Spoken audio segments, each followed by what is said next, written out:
Hello friends आज मैं आपके साथ कुछ ऐसे पॉइंट्स डिस्कस करने वाला हूँ जो एक वेल मैनेज्ड वेल ऑर्गेनाइज्ड इंसान इन सारे स्टेप्स को फॉलो करता है। शायद आप इन स्टेप्स को फॉलो करते हो या शायद नहीं करते हो। अगर आप नहीं करते हो तो आपको आज से बल्कि अभी से इस वीडियो को देखने के बाद से तुरंत से ही इन स्टेप्स को आपको फॉलो करना शुरू कर देना चाहिए। फर्स्ट पॉइंट है फ्रेंड्स, पर्पस ऑफ ब्रेन। आपके दिमाग का मेन पर्पस ये नहीं है कि वो कितनी चीज़ों को याद रखता है। उसका मेन पर्पस ये है कि क्रिएटिव होना, किसी चीज़ में कुछ नया ढूंढ के निकालना या प्रॉब्लम्स का सोल्यूशन ढूंढना, ये मेन फोकस होता है, मेन काम होता है हमारे ब्रेन का।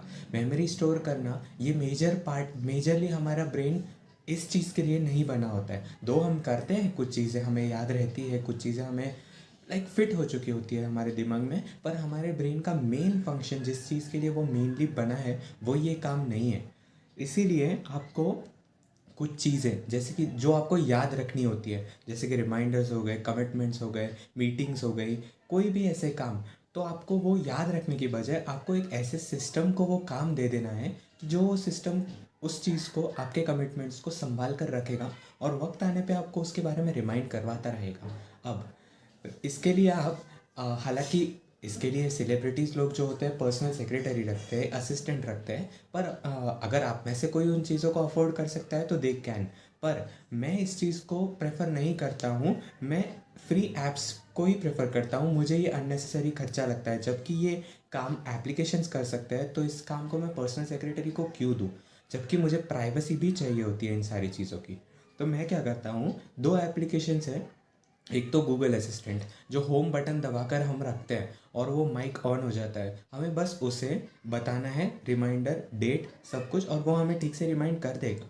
Another thing is any do app. Any do app play store पे आसानी से मिल जाएगा। ये तो एप्लीकेशन मुझे सबसे बेस्ट लगता है रिमाइंडर्स के लिए। तो आपको इन पर बहुत ज़्यादा रिलाई करना है, इनको अपनी इन्फॉर्मेशन मेमोरी दे देनी है, ताकि ये वक्त पे आपको चीज़ें रिमाइंड कर पाए, ताकि आपके ब्रेन का थोड़ा काम हल्का हो जाए, वो रिलीफ एक्सपीरियंस कर पाए।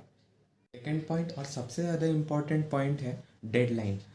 ऑर्गेनाइज लोग, सक्सेसफुल लोग और वेल मैनेज लोगों को वो वेल अवेयर होते हैं अपनी डेडलाइंस को लेकर। उन्हें अच्छे से पता है कि कौन सा काम किस किस डेट तक ख़त्म हो जाना चाहिए, और अगर वो ख़त्म नहीं होता है तो फर्दर कॉन्सिक्वेंसेस उन्हें फेस करने पड़ सकते हैं।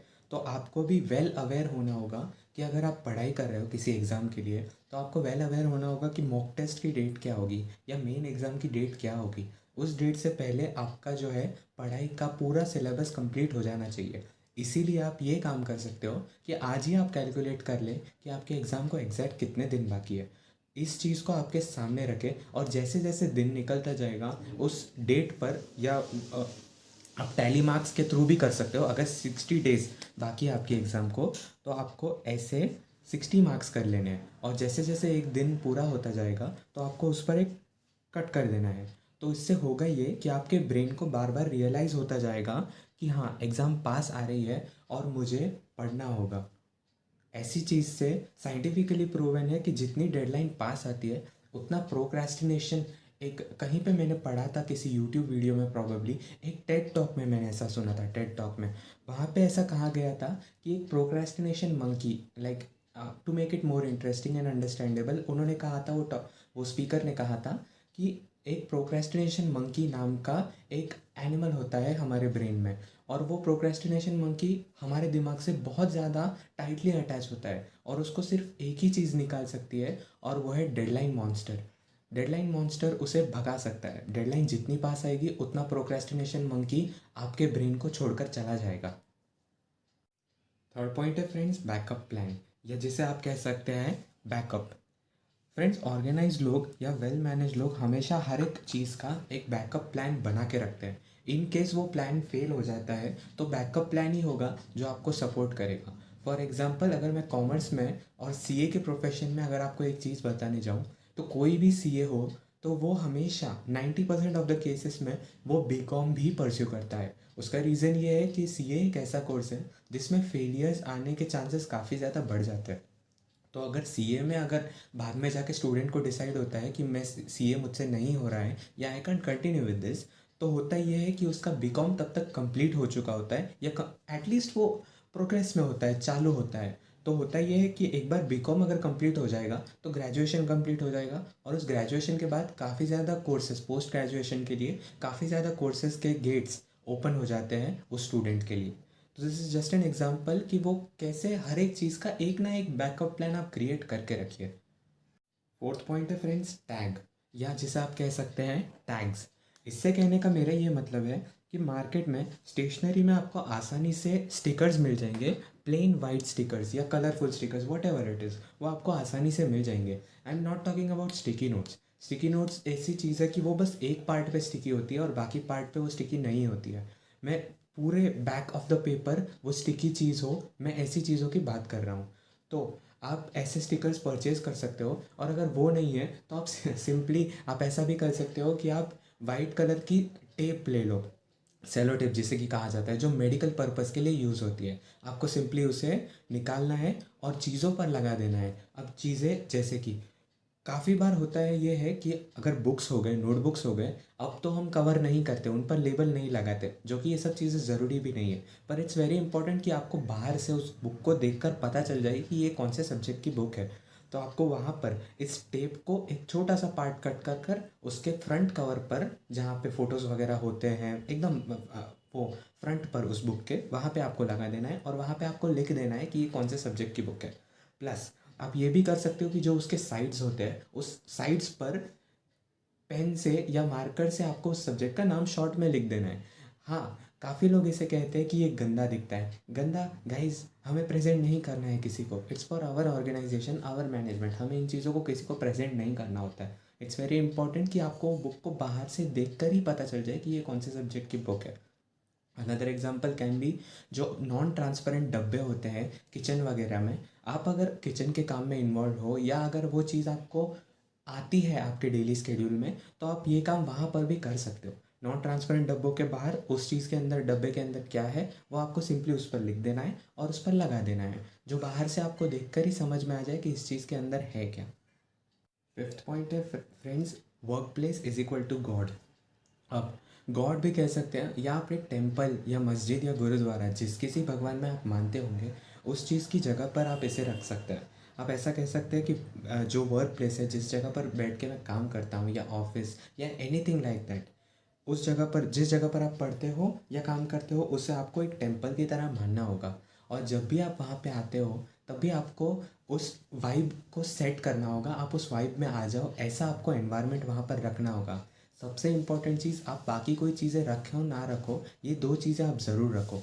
एक तो क्लीनलीनेस, साफ़ सफाई पूरे तरीके से होनी चाहिए। अननेसेसरी एक भी चीज़ आपके डेस्क पर या आपके कंप्यूटर टेबल पर बिल्कुल भी नहीं होनी चाहिए।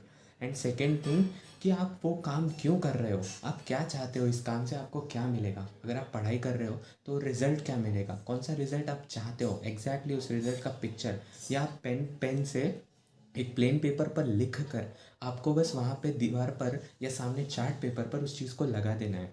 जो लोग विजन बोर्ड को बनाते हैं और उसे फॉलो करते हैं, वो इस चीज़ को अच्छे से समझ गए कि मैं क्या कह रहा हूँ और क्यों कह रहा हूँ। इस चीज़ को जो फॉलो नहीं करते उन्हें मैं बता देता हूँ कि लॉ ऑफ अट्रैक्शन के एंगल से भी इस चीज़ को बहुत ज़्यादा रिस्पेक्ट दी गई है। जो चीज़ें, pictures, like anything like that, जो आपके सामने आप लगाते हो, उसे रोज़ देखते हो, तो वो आपकी लाइफ में वो ही चीज़ों को अट्रैक्ट करता है, और वक्त आने पर वो चीज़ें आपके सामने लाकर रख देगा, जब आप बहुत ज़्यादा सरप्राइज हो जाओगे कि इस चीज़ का तो मैंने बस पिक्चर लगाया था, और कैसे ये चीज़ मेरी लाइफ में सच में हो रही है। लास्ट पॉइंट है friends, enjoy but. Enjoy but यानी कि बट के आगे ये है कि आपको एन्जॉय ज़रूर करना है। आपको एक ही लाइफ मिली होती है, और इसे आपको बहुत ज़्यादा अच्छे तरीके से एन्जॉय करना है, फ़न करना है, ताकि जब आप डेथ बेड पे होगे, जब मरने की कगार पर आप होंगे, तब आपको बिल्कुल भी रिग्रेट ना हो कि ये पर्टिकुलर काम या ये चीज़ आपको लाइफ में करनी थी, पर आप उसे कर नहीं पाए। आपको पता ही नहीं है कि कब आपकी लाइफ का एंड आ जाएगा। हालांकि मैं नहीं चाहता वो जल्दी आए, उसे जब आना होगा काफ़ी लेट, एटलीस्ट 100 ईयर्स तक आप सब लोग जियो, मैं भी जीऊँ, आपकी फैमिली भी जिए। That's not the point here. Point is कि रियलिटी यही है कि आज के टाइम में कभी भी किसी के भी साथ भी कुछ भी हो सकता है। तो आपको एन्जॉय ज़रूर करना है। Don't forget to have fun, enjoy करो, but not at the cost of your goals. आपके जो भी गोल्स हैं बेसिक प्रायोरिटीज़ होंगी, जैसे कि फ्यूचर में इतना लेवल ऑफ इनकम हो सकता है आपका, या फैमिली को सेटिस्फाइड रखना, या कुछ नहीं तो एटलीस्ट खाने पीने की जो फैसिलिटीज़ है वो आपको टाइम टू टाइम मिलती रहे, और आपको उस चीज़ में 1% या 0.1% भी लाइफ में कभी भी कमी फेस ना हो। It actually depends on your goals. आपके जो कुछ भी गोल्स हैं वो, उन्हें नुकसान नहीं होना चाहिए एज लॉन्ग एज आप एंजॉय कर रहे हो। Though you are allowed to enjoy, आप एंजॉय कर सकते हो, but not at the cost of all those things of your goals. So friends, that is it for today. अगर आपको इन सारी बुक्स का नॉलेज चाहिए हो यूट्यूब वीडियो के थ्रू, तो आप प्लीज़ मेरे चैनल को सब्सक्राइब कर दीजिए और बेल आइकन को भी क्लिक कर दीजिए, सो दैट इन सारी बुक्स का नॉलेज मैं आपके साथ शेयर कर सकूँ। एंड अगर आज की वीडियो से आपको कुछ भी सीखने मिला है तो प्लीज़ लाइक दिस वीडियो। अगर आपको लगता है कि कोई है आपका दोस्त या एनीवन जिसको इस इन्फॉर्मेशन के बारे में जानने की ज़रूरत है, तो आप प्लीज़ उसे मेरे चैनल के बारे में बताइए या इस वीडियो के बारे में बताइए। So I will see you in the next video. Thanks for watching.